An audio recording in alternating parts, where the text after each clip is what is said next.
या सह्याद्री पटलावर पुन्हा पुन्हा जन्म घे। इथल्या पाण्याच्या थेंबात आणि मातीच्या कणाकणात मिसळलेला सळसळत्या रक्ताचा हा अंगार आपल्या मनामनात धगधगता ठेवा।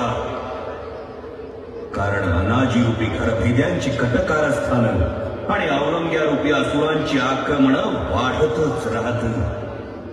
या ना त्या मार्गानं विषप्रयोग होतच राहते। या साऱ्यांचा मुकाबला करण्यासाठी देव, देश आणि धर्माच्या रक्षणासाठी तुमच्या मनातला संभाजी रूपी अंगार ज्वालामुखी बनून उफाळून येईल आणि सळसळेल पुन्हा मराठमोळ्या धमन्यांमध्ये मराठ्यांचं तेच रक्त। तेव्हा होऊ द्या तुमच्या विचारांचे भाले आणि छातीचे निर्धाराचे कोल।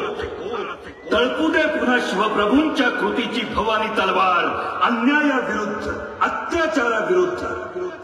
आणि तुमतुमू दे सह्याद्रीच्या कडे कपारी एकाच घोषणेनं